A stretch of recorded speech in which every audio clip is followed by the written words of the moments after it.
Gente, boa tarde. Eu quis fazer essa videoaula para vocês para que a gente possa resolver exercícios juntos, já que a gente não teve muito tempo para isso.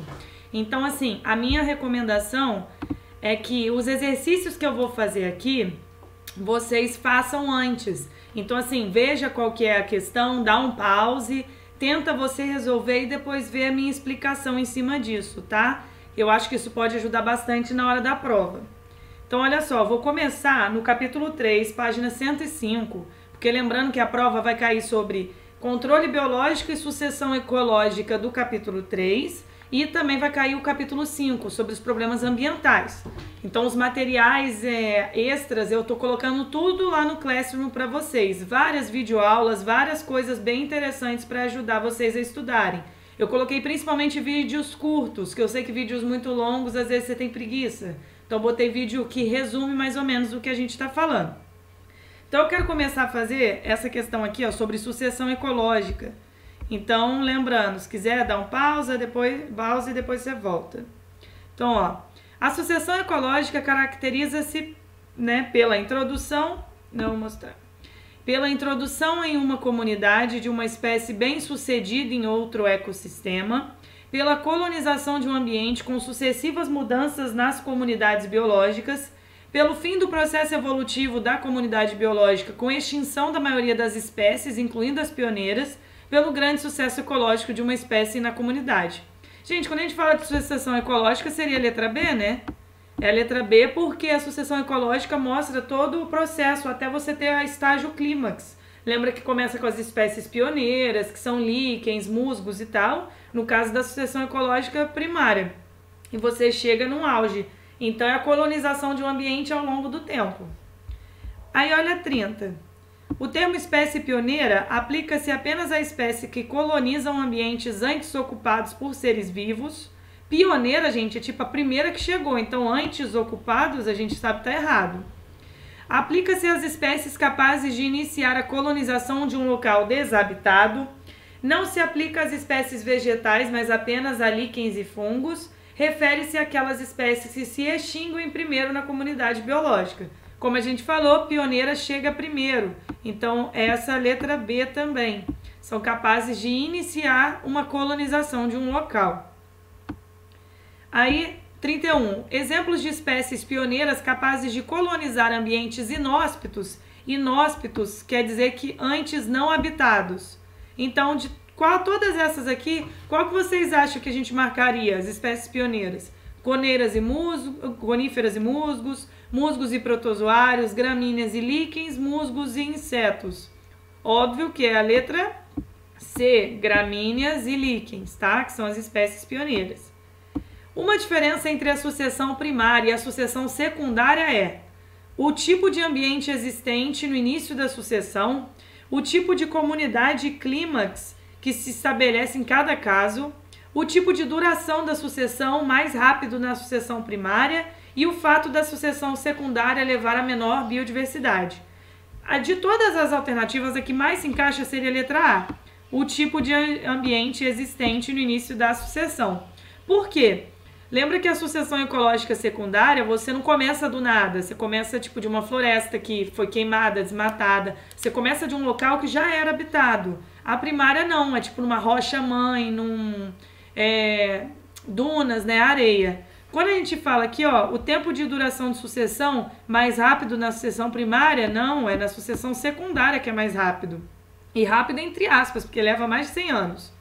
O fato da sucessão secundária levar a menor biodiversidade, não. As duas têm grande biodiversidade, tá? Aí agora 33 aqui. Em uma sucessão ecológica sempre ocorre aumento da biodiversidade, aumento da biomassa, aumento da homeostase. Homeostase é o equilíbrio do ecossistema. Aumento do número de relações ecológicas ou tudo que está mencionado nas alternativas anteriores. O que você acha? Letra E, né? Quando você fala de sucessão, você vai aumentando tudo isso. Aumenta o número de indivíduos, relações, biodiversidade, até chegar no estágio clímax. E a última de sucessão ecológica que eu quero fazer é a 34, lembrando que a gente está na página 105 do capítulo 3. Uma comunidade estável que se estabelece em uma região após um processo de sucessão É sempre uma floresta, sempre uma savana, sempre uma comunidade clímax, uma sucessão primária ou secundária. O que você vai marcar? Letra C, sempre uma comunidade clímax. Eu não posso dizer que é uma floresta, gente. Existem vários tipos de comunidades clímax, não necessariamente formando floresta. Você pode ter biomas tipo Pantanal, ou se eu falar Caatinga, que está no estágio clímax, e não necessariamente é uma floresta, tá? Agora eu vou pedir para vocês irem na página 112, vou até colocar aqui, porque tem uma questão de controle biológico que eu achei maneiro a gente fazer. Então, a gente desce aqui na parte do Enem. Essa aqui. Isso cai tanto em prova, gente. Nossa. Ó, os insetos são... Os parasitoides são insetos diminutos que têm hábitos bastante peculiares. Suas larvas se desenvolvem dentro do corpo de outros animais. Em geral, cada parasitoide ataca hospedeiros de determinada espécie e, por isso, esses organismos vêm sendo amplamente usados para o controle biológico de pragas agrícolas. Então, lembra que a gente falou de controle biológico? O uso desses insetos na agricultura traz benefícios ambientais, pois diminui. O que ele vai ajudar a diminuir? O tempo da produção agrícola, o tempo que você levava para plantar e, colher frutos. A diversidade de insetos praga, a aplicação de inseticidas tóxicos, o emprego de fertilizantes agrícolas ou diminui a necessidade de combate de ervas daninhas. Vamos lá. Controle biológico, eu estou falando aqui, se eu liberei inseto, eu não vou controlar a planta. Então, letra E não é. Fertilizante, gente, é para adubação do solo. Se você libera um inseto, ele não tem nada a ver com a adubação do solo. Aí, tempo de produção agrícola, a planta vai produzir a mesma quantidade, independentemente da presença ou não desse inseto. Ela vai ter um ciclo de vida igual, não vai reduzir por causa da presença dele. Diversidade de insetos praga? Não, vai ter praga lá sim. A questão é que se você libera insetos na cultura, você diminui a aplicação de inseticidas tóxicos. Porque você usava inseticida para controlar a praga. Se agora você está liberando um inseto que controla a praga naturalmente, você vai parar de usar tanto inseticida assim. Por isso que a gente fala que no controle biológico, você tem uma queda, né? Você usa o inimigo natural, que a gente chama, que é o predador ou o parasitoide, para diminuir a população da praga naquela cultura, de forma que fique abaixo do nível de dano econômico. Então, seria letra C. Agora, a gente vai direto para o capítulo 4. Capítulo 4 tem bastante exercício para a gente resolver. Eu peguei praticamente todas as discursivas aqui. Vamos dar uma olhadinha. Discursivas não, das objetivas. A página 129. É bom que aparece aqui para vocês aquele esquema que é um mapa mental. Eu super recomendo para vocês que vocês estudem utilizando esses mapas mentais do livro. Porque ele está super resumido. Então é bom que vocês façam seus próprios anagramas, né? E mapas mentais. Então vamos lá. O conceito de desenvolvimento sustentável, né? O conceito de desenvolvimento sustentável. A noção de desenvolvimento sustentável refere-se à capacidade inesgotável dos recursos que sustentam a humanidade, utilização dos recursos do ambiente tendo em mente sua preservação para gerações futuras, reivindicação dos países em desenvolvimento de serem sustentados pelos países ricos, ideia de que países ricos vêm sendo sustentados pelos recursos obtidos dos países pobres. O desenvolvimento sustentável é qual dessas opções? Letra B, né? Utilização de recursos tendo em mente a sua preservação para gerações futuras. Aí, aqui, ó. 2. Lançar no ambiente substâncias ou agentes físicos perigosos à saúde humana e de outros organismos é o que se denomina o quê? Efeito estufa, eutrofização, inversão térmica ou poluição? Com certeza é o quê? Poluição, tá? Lembra que esses outros a gente vai dar uma olhada em outras questões explicando o que é. Que fenômeno é responsável pelo aquecimento da superfície terrestre devido à retenção, presta atenção nessa palavra, da radiação infravermelha por certos gases atmosféricos? Buraco na camada de ozônio, chuva ácida, efeito estufa ou inversão térmica? Pô, o fenômeno que permite que a gente retenha calor na superfície terrestre por causa do acúmulo de gases leva o nome de efeito estufa.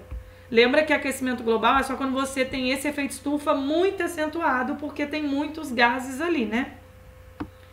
Ó, 4. Um dos principais poluentes atmosféricos nas metrópoles que afeta a afinidade entre o gás oxigênio e a hemoglobina do sangue e cuja principal fonte emissora são os automóveis, isso aqui eu não cheguei a entrar, a enfatizar com vocês, é o monóxido de carbono. Isso daqui eu não vou perguntar sobre ele na prova, mas deixa eu explicar. O monóxido de carbono é um gás que ele é liberado com a combustão errada do combustível. Então, vamos supor que você estava com o carro ligado andando, você está liberando gás carbônico. Mas se você fica com o carro ligado parado, o combustível não está queimando direito. Então, você libera esse gás chamado monóxido de carbono. Ele é mó perigoso porque seu corpo, as células do seu corpo que são responsáveis para carregar oxigênio, né, levar oxigênio para todas as outras partes dele, elas vão largar o oxigênio e vão grudar com esse monóxido de carbono. Então a pessoa, quando está respirando muito monóxido de carbono, ela pode morrer por asfixia. Vai faltar oxigênio no corpo dela. Então é bem perigoso, tá? Agora, para responder das 5 até 10, a gente vai ter que colocar se é a letra A, B, C ou D para cada descrição. Que fenômeno é provocado por poluentes atmosféricos produzidos na queima de carvão mineral e diesel, que reagem com gás oxigênio e vapor de água, originando ácido sulfúrico? Lembra que a gente falou isso? Chuva ácida, efeito estufa, eutrofização ou inversão térmica? Com certeza é chuva ácida. Lembra que a chuva ácida você tem a queima do combustível fóssil, você libera dióxido de enxofre e dióxido de nitrogênio, que eles vão se associar com o vapor de água e formar ácido. E aí é o ácido sulfúrico, por isso que leva o nome de chuva ácida. Como se denomina o fenômeno provocado pelo acúmulo de matéria orgânica na água de rios e lagos decorrente de lançamento de esgoto? Opa, vi esgoto, o que eu lembro daqui? Eutrofização, tá? 7. Que fenômeno no inverno, a palavra-chave, inverno, se eu falo de estações do ano, já me dá uma dica do que eu estou falando. Que fenômeno no inverno provoca a retenção de poluentes atmosféricos próximo à superfície do solo, principalmente nas grandes cidades? Dá uma olhada aqui. Estou falando da inversão térmica. Lembra que a inversão térmica acontece naturalmente, lembra que é por causa das zonas de convecção, né? No verão, o ar quente que está mais próximo do solo, ele vai ficar menos denso, então ele sobe e o ar frio desce. E aí isso é bom porque os poluentes que estão próximos ali do solo, quando o ar quente for subir, vai levar a grande concentração com ele. Já no inverno, o ar quente que fica próximo do solo, ele perde calor muito rápido. Então ele fica frio e ele não vai subir porque ele está mais denso, ele fica lá próximo do solo mesmo. Então, os poluentes que estavam ali na cidade, eles não vão conseguir sair. Então, você aumenta a concentração de poluentes naquela região ali e pode dar vários problemas respiratórios. Bronquite, asma, tá? Então, inversão térmica o nome. Que fenômeno leva à proliferação de bactérias aeróbicas, aquelas que consomem o oxigênio da água, causando a morte de peixes e de outros organismos aquáticos? Estou falando da eutrofização. A intensificação de que fenômeno natural pode causar mudanças climáticas globais e a elevação dos níveis dos mares? Olha ali, qual fenômeno? Efeito estufa. Então, letra B. 10. Que fenômeno é acentuado pelo acúmulo na atmosfera de gases como dióxido de carbono e gás metano, capazes de absorver energia da luz solar e reirradiá-la na forma de radiação infravermelha? Novamente, estou falando de qual fenômeno? Efeito estufa, a B, tá? Agora, olha essa 11. Qual das atividades humanas mencionadas a seguir mais contribui para o efeito estufa? Eu quero saber a que mais contribui, tá? A. Construção de usinas hidrelétricas, construção de usinas nucleares, liberação de CFCs e queima de combustíveis fósseis. A que mais contribui é a queima de combustíveis fósseis. Lembra que o CFCs aqui está associado com a camada de ozônio, que é O3.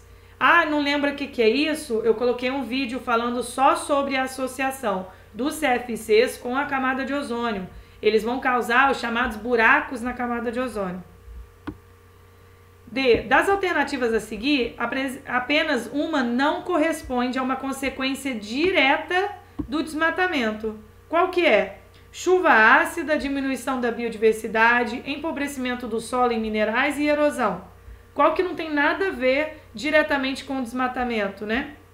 Chuva ácida, né? Lembra que chuva ácida queima de combustível, né? Formando ácido sulfúrico depois quando o gás se combina com vapor de água. Aí olha essa 13. Um lago com uma cadeia alimentar constituída de plâncton. Plâncton, gente, são seres vivos bem pequenininhos que ficam flutuando. Pode ter fitoplâncton, que são algas, são chamadas fitoplâncton. Plantas aquáticas, caramujos, pequenos peixes e aves aquáticas carnívoras. Teve suas águas contaminadas pelo inseticida DDT. Esse inseticida aqui, gente, ele foi altamente proibido o uso aqui no Brasil, porque ele é muito poluente. Por isso que a gente fala, mas o nome ficou, né? Tipo, preciso dedetizar a minha casa, por causa desse inseticida, DDT. Poluente que se acumula, ó, palavra-chave aqui, ó, acumula no corpo dos seres vivos que o absorvem. Em qual dos constituintes da cadeia alimentar espera-se encontrar a maior concentração do inseticida? Lembra, isso daqui é uma coisa chamada magnificação trófica ou biomagnificação. Quem é que vai ser mais afetado com a presença do poluente? Sempre o topo da cadeia, a última pessoa, o último ser vivo que está naquela cadeia alimentar, o último nível trófico. Nesse caso, quem que é? São as aves aquáticas, porque elas comem os peixes e elas são o último nível trófico, ok? Então, continuando aqui embaixo. Não, essa aqui fala de monóxido de carbono, a gente vai para a próxima página. Então, 18 aqui, ó. Eita. Na cidade de São Paulo, nos meses de inverno, há um aumento muito grande de poluentes do ar.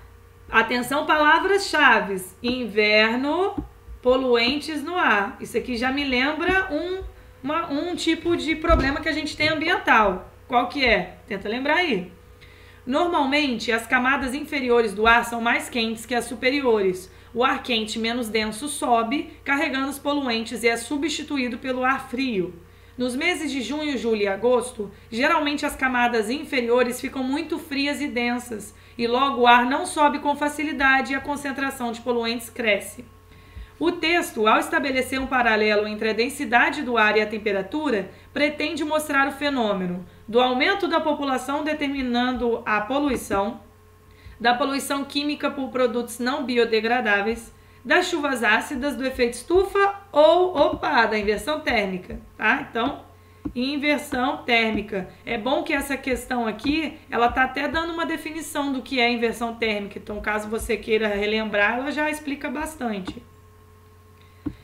19. O dióxido de enxofre, produto tóxico liberado na atmosfera a partir da queima de combustíveis, está relacionado diretamente com destruição da camada de ozônio, formação de chuva ácida, inversão térmica, efeito estufa ou eutrofização. Com certeza qual? Formação da chuva ácida. Falamos disso já um pouquinho antes aqui na aula. 20. O aumento de rebanhos, vi rebanho, palavra-chave, gado, criação de gado, problema com metano. O aumento de rebanhos de ruminantes tem causado preocupação devido à liberação excessiva de metano. Lembra que metano é o CH, nossa, ficou horrível CH, mas CH4, tá? E seu possível efeito na. Por que é ruim você liberar metano aos montes? Destruição da camada de ozônio, eutrofização de lagos, efeito na temperatura do planeta, na degradação de solos ou na poluição das águas?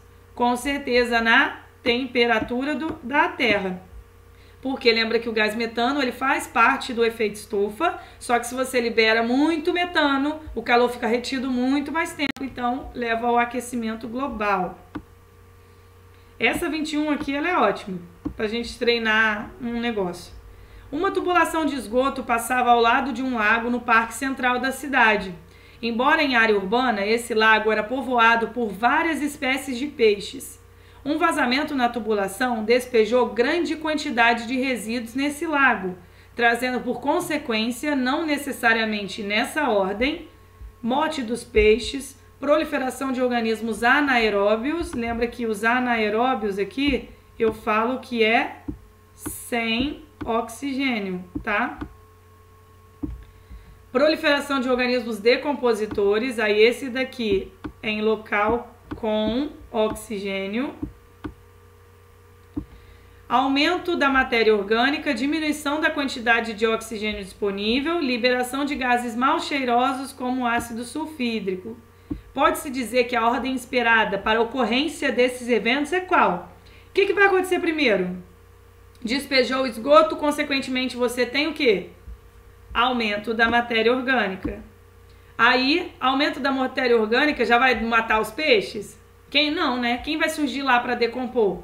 Proliferação de organismos decompositores que vivem em local com oxigênio. Aí eles vão lá decompondo, vão consumindo muito oxigênio, o que acontece? Diminuição da quantidade de oxigênio disponível na água. Se você tem pouco oxigênio, os seres vivos conseguem viver ali? Não. Então, morte de peixes. Aí, com a morte de peixes, você vai ter a liberação de gases ou a proliferação de micro-organismos anaeróbios? Proliferação, porque esses seres, organismos anaeróbios, eles vivem sem a presença de oxigênio, então eles vão se dar super bem, tem matéria orgânica lá para eles. E aí, por fim, eles produzem um gás que é bem fedido, que é o gás sulfídrico. Então, você vê que a alternativa que mostra a ordem corretamente seria a letra C. Tá? Agora, olha a questão 22.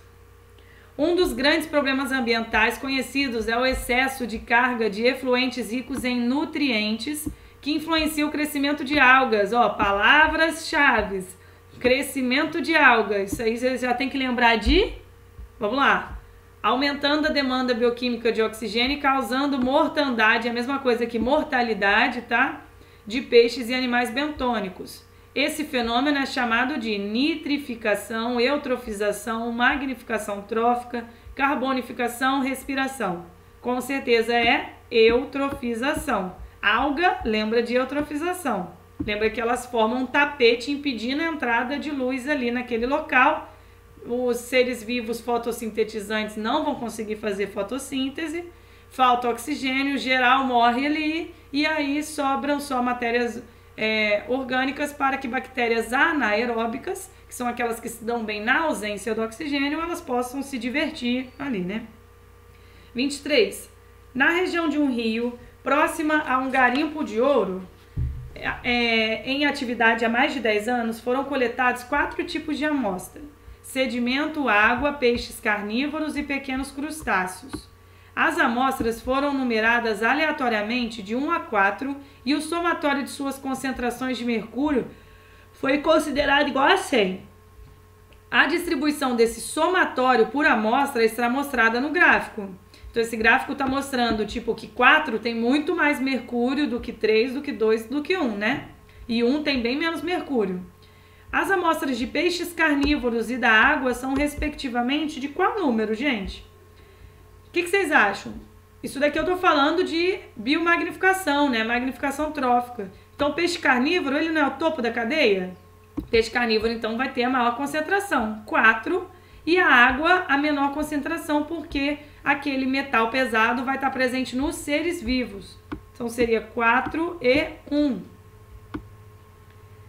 A poluição industrial tem causado anomalias sexuais em animais selvagens em várias partes do mundo, mas em nenhum lugar em proporções tão altas quanto no Ártico, causando hermafroditismo em ursos polares. Hermafroditismo é quando o mesmo indivíduo tem os dois sexos, tá? Tanto masculino quanto feminino. Nem eu sabia que o urso polar podia ter hermafroditismo, que doideira. Aí, esses animais tornam-se particularmente vulneráveis porque sua cadeia alimentar se inicia com plâncton. O que isso teria a ver, né? Tipo, ele não come nem plâncton, mas tudo bem. estão no topo da cadeia alimentar, são exclusivamente consumidores primários.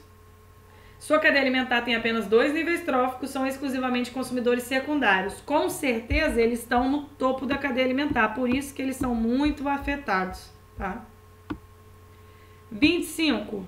Para reduzir o impacto negativo das fontes de poluição sobre o ambiente aquático, devemos evitar a liberação de esgoto sem tratamento no curso d'água. Vocês acham que a gente tem que fazer isso para diminuir o impacto? Sim, né? Incentivar a construção de aterro sanitário para deposição de lixo. Lembra que aterro sanitário é o certinho, sim. Exigir que apenas a liberação de lixo biodegradável seja nos mananciais. Gente, se é um lixo biodegradável, é igual o esgoto, é igual um nutriente, pode dar eutrofização e vários problemas, então não. Estimular as indústrias a instalarem equipamentos que diminuam o grau de toxicidade de seus efluentes líquidos, certo? Então, 1, 3 e 4, 1, 2 e 4, quer dizer, letra B. 26. No Brasil, parte do lixo domiciliar é enviado para lixões, o que compromete bastante o meio ambiente. Entre os fatores que justificam esse comprometimento estão: 1. A infiltração de materiais nos lençóis de água subterrânea. O que vocês acham? O que pode infiltrar e ir lá para o lençol freático? Lembra? O chorume, tá? Que é aquele líquido. Então tá certo. A liberação de gases tóxicos? Sim. Ah, mas quais gases são liberados? Principalmente metano, tá? CH4, lembra que tem bactérias lá produtoras de metano. Proliferação de roedores e insetos? Sim. Então tá certo 1, 2 e 3. Leia o texto que apresenta 4 lacunas. Os esgotos são formados em grande parte por matéria orgânica, água e energia. Há processos muito antigos de tratamento que permitem o aproveitamento da energia dos compostos orgânicos presentes nos esgotos. São processos que aí não está falando o nome, onde ocorre a fermentação por atividade de bactérias tal, organismos que dispensam a presença de alguma coisa. Quando fermenta por essas bactérias, a matéria orgânica dá origem a um subproduto inflamável, explosivo e dotado de grande quantidade de energia que pode ser utilizado em motores à explosão ou até como gás combustível. As lacunas do texto se referem pela ordem aos termos. São processos de eutrofização, gente? Não. São processos de biodigestão? Poderia ser. De decomposição?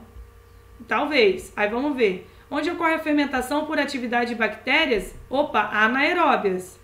Então, biodigestor aqui, ó, anaeróbias, isso aqui poderia estar certo. Aeróbias, não, dentro do biodigestor não tem oxigênio, tá? Ó, biodigestão aeróbias, não, isso aqui já estaria errado. Aí, tá falando, organismos que dispensam a presença de... Aí você vê a letra D, gás carbônico, não, né? Dispensa a presença de oxigênio. E o gás que eles produzem é inflamável, é o metano. Então, seria a letra B a correta. Aí, ó, com frequência, os agricultores têm utilizado queimadas como recurso na preparação do solo para o plantio. É correto afirmar que o uso sistemático dessa conduta não é indicado, principalmente por quê? Por que não é bom você queimar? Porque retira a água do solo, porque destrói micro-organismos do solo, porque impermeabiliza o solo ou dificulta a aeração. Quando a gente fala de queimada, letra B, destrói micro-organismos do solo e isso pode deixar o solo bem pobre. Um dos principais temas discutidos em conferências e seminários mundiais sobre o meio ambiente é a destruição da biodiversidade do nosso planeta. Sobre esse tema, é incorreto afirmar que ao longo do processo de sucessão ecológica, observa-se uma diminuição progressiva na diversidade das espécies e biomassa? Putz, a gente já achou a resposta, isso aqui está errado. O que você observa ao longo do processo de sucessão é um aumento na diversidade e biomassa. Mas vamos ver o que estaria certo nas outras. O desmatamento das florestas tropicais causa não somente a destruição desse ecossistema, também causa grande perda da biodiversidade do planeta. Certinho? Ui, fiz sujeira aqui.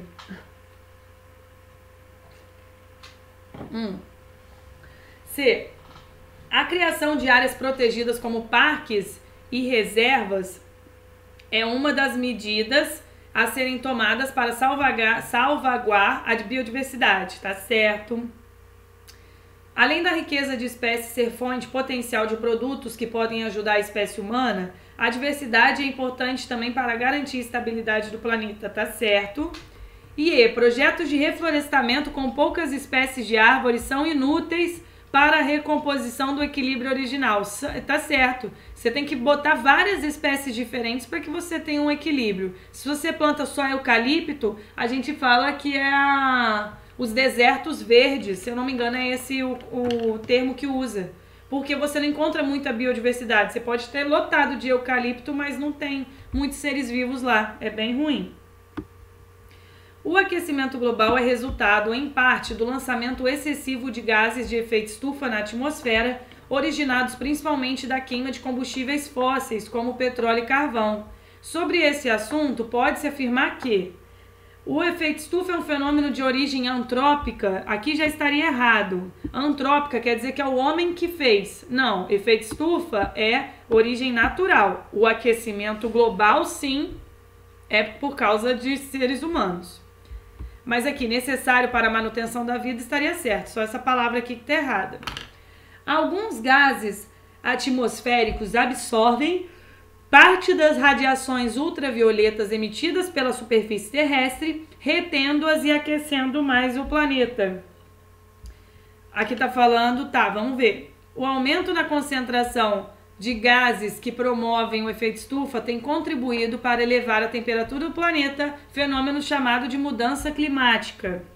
D. A queima de combustíveis fósseis tem contribuído para a destruição da camada de ozônio, expondo a superfície terrestre a elevada incidência de raios ultravioleta, aumentando a temperatura global. O que você acha? Não, né? Aqui, quando a gente fala, os gases do combustível fóssil não tem nada a ver com a camada de ozônio. Só os CFCs. Os efeitos dos principais gases estufas, como dióxido de nitrogênio, gás carbônico e metano, podem ser minimizados com o reflorestamento, pois esses gases são retirados da atmosfera por meio de estômatos. Estômatos são células vegetais, presentes principalmente nas folhas. Tá, gente, isso seria correto se tivesse só o gás carbônico, porque a planta não vai querer pegar nem metano, nem dióxido de nitrogênio. Ela usa só o gás carbônico para fazer fotossíntese, então tá errado. Então, a que melhor seria a letra C. Porque, a B estava falando, alguns gases atmosféricos absorvem parte das radiações ultravioletas emitidas pela superfície terrestre, retendo-as e aquecendo mais o planeta. Não foi emitida pela superfície terrestre, tá? Então, letra C. Aí, agora, passar aqui para... Tem umas questões discursivas, se vocês quiserem fazer, vale a pena também. Aí, questão do Enem aqui. A indústria têxtil utiliza... Isso está na próxima página, tá? Na 132. A indústria têxtil utiliza grande quantidade de corantes no processo de tingimento de tecidos. O escurecimento das águas, a palavra-chave também, escurecimento das águas dos rios, causado pelo despejo desses corantes, pode desencadear uma série de problemas no ecossistema aquático. Considerando esse escurecimento das águas, um impacto negativo inicial que ocorre é eutrofização, proliferação de algas, inibição da fotossíntese, fotodegradação da matéria orgânica ou aumento da quantidade de gases dissolvidos. Aqui está dizendo que esse corante deixa a água mais escura. Se a água fica mais escura, eutrofização, gente, é só quando você está disponibilizando nutrientes. Aí tem a proliferação de algas, então aqui não. Se a água fica mais escura, atrapalha a fotossíntese. Então inibe a fotossíntese porque os raios solares não vão conseguir passar direito ali. E a última... Apesar de belos e impressionantes, corais exóticos encontrados na Ilha Grande podem ser uma ameaça ao equilíbrio dos ecossistemas do litoral do Rio de Janeiro.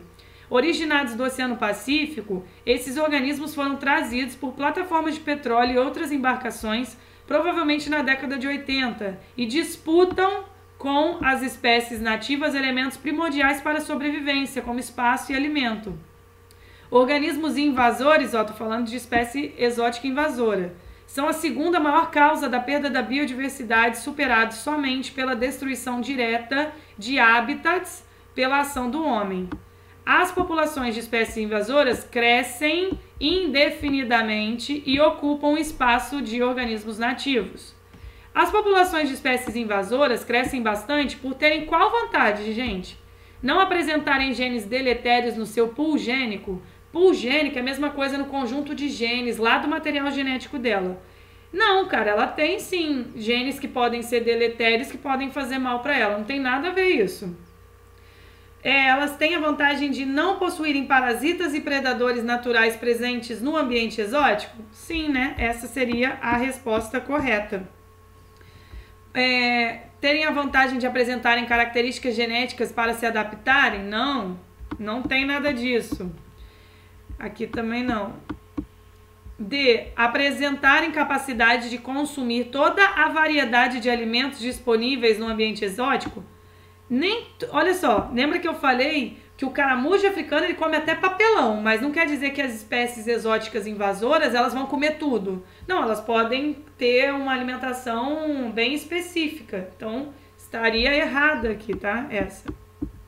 E apresentarem características fisiológicas que lhe conferem maior tamanho corporal do que espécies nativas? Não. Às vezes a espécie invasora ela pode ser bem menor do que a nativa e ela se dá muito melhor. Então, gente, eu quis fazer essas questões com vocês para que vocês vissem mais ou menos como vai ser cobrado na minha prova. É bem tranquilo. Eu recomendo vocês fazerem as discursivas só para vocês terem uma noção melhor, se tá sabendo.